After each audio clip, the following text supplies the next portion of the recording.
Some viewers may find the following video disturbing. Viewer discretion is advised. Now, unfortunately, in 2009, when Taylor was only 12 years old, her mother, Marla Coronado, would unfortunately pass away by cirrhosis of the liver, as she had a heavy addiction to drinking. Arturo Coronado would later say that when he had woke up the following morning after the family had spent most of the evening watching TV as a family, he would wake up to his wife unresponsive and would quickly realize she was unalive when he would go to touch her and would realize she was cold to the touch. He didn't want his kids waking up to the sight of their mother unalive, so he would quickly go and get the kids ready for school, where he would relay the unfortunate news when they would return home. According to friends and family, after her mother's passing, that Taylor Coronado would not be the same, and she took her mother's passing extremely hard, with good reason, as she was only 12 years old, and losing her mother at a very early age had to have been very traumatic for her. To the point that by the time she was 12 or 13, Arturo Coronado would actually have Taylor put into therapy, and where they would diagnose her with having several different mental illnesses as far as depression, anxiety, and ADHD.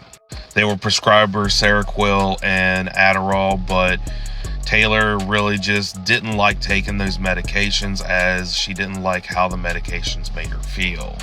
So a lot of times she would quit taking these medications, and her actions throughout not only school and home life would just be a slow descent.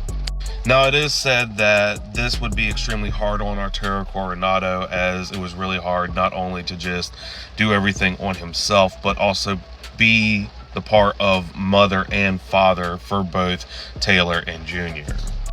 And it's said that at one point in time, for a brief period, Arturo would actually send Taylor to live with her grandmother, or Arturo's mother, in Texas. Now, while this was going on, Junior would spend a lot of his time with a next door neighbor, and Arturo would go over to this home to pick up his son and bring him home, and the mother of the next door neighbor would be single as well, and it's there that Arturo and the mother of the next door neighbor would quickly proceed to having a relationship, and they would eventually get married. This was extremely recent after the unaliving of Marla Coronado. So Taylor would come back home to live with her father and her stepmother, but it wouldn't be as well as everyone had thought, because it's around this time that not only was Taylor's personality changing to where she would be known to just say very random things, more or less than not, looking for shock value. She would also have a very dark sense of humor, to the point it was almost grim, which may be a red flag of what was to come years down the road. And on top of that, Taylor and her stepmother did not get along, as they were constantly fighting. And if Taylor and her stepmother weren't fighting with each other, Arturo and his wife would be fighting with each other as well. So suffice to say, the life in this home for Taylor was very dysfunctional indeed.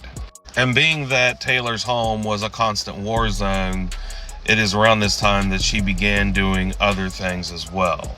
It's around this time that Taylor Coronado would begin sneaking out of the home. Keep in mind, this is around the time when she was in middle school, so she was very young, anywhere from 12 to 14 years old. And during these times that she would run away, she would be gone for days or weeks at a time. More times than not, either staying with a friend or whatever boy she was seeing at the time. And Arturo Coronado would always call the police to have the police retrieve his daughter and bring her back home. And whenever she was brought back home, it would not be long before she would run away again. When Taylor was in high school, she would later recall of these runaway outings and would tell her friends, as a way to seem cooler, that throughout the times that she would run away, she would spend most of the time, or the entire time that she had ran away, either drinking alcohol, doing drugs and paraphernalia, or just outright having schmecks with her boyfriends the entire time she was gone. Her friends would later recall that she would almost do this as a way to seem cool, but she also had a sad undertone when she would tell these stories, so it was really hard not to feel sorry for Taylor Coronado. It's also around this time that Taylor Coronado would meet a boy in middle school, and that would be Shad Therian. Shad Therian would later be recalled as someone that was a positive influence on Taylor Coronado.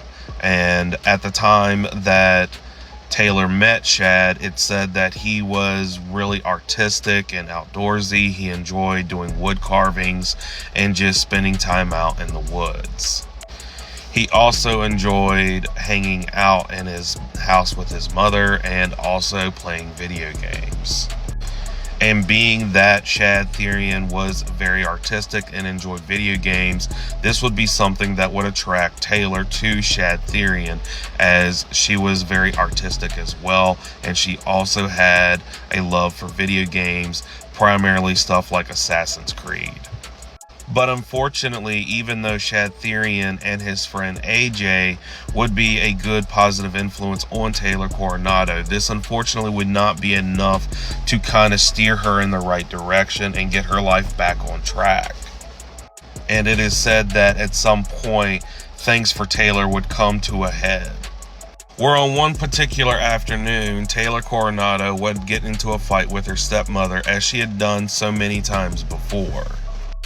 But it said in this altercation, Taylor would actually lose her temper. She would pick up a candlestick and begin throwing it at her stepmother.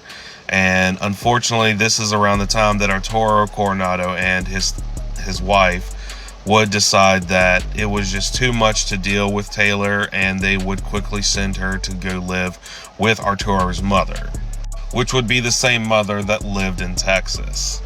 Now, it is said that around the time that Taylor started living in Texas with her grandmother, that she started to get her life back on track somewhat, because her grandmother would be very enforceful about her staying on her medications.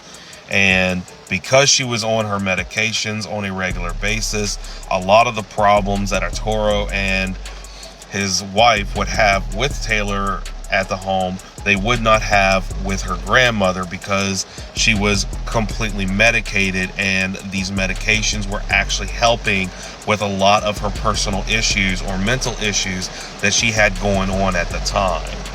Now, Taylor Coronado would actually finish high school in Texas, but it should also be noted that prior to going to Texas to live with her grandmother and prior to the altercation with her stepmother, it is said that Taylor Coronado would start getting into a lot of fights in school. And prior to the big blow up between her and her stepmother, Taylor Coronado would get into yet another fight in school, but this time she would actually be expelled from that middle school. And it is shortly after that that Taylor would get into a fight with her stepmother, where she would throw the candlestick to where she would end up in Texas.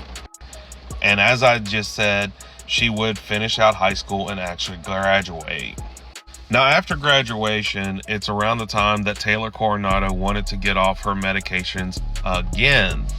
And this would be the second time that she would try to get off these medications. But it wouldn't create a big problem with her grandmother, as she would use something as a way to substitute her medications. And at first, Taylor would begin replacing her medications by not only drinking alcohol but smoking cannabis. And she would later say that this would have better effects with her mental illnesses than what the medications that the doctors had prescribed. And after using alcohol and smoking cannabis, it's around this time that she began using another form of paraphernalia as a way to deal with all of her issues. To reference Taylor, it's around this time she started smoking what she likes to call the bitch, or crystal meth. And this would be something she would use as a way to just cope better. But unfortunately, again for Taylor, tragedy would strike again in 2018.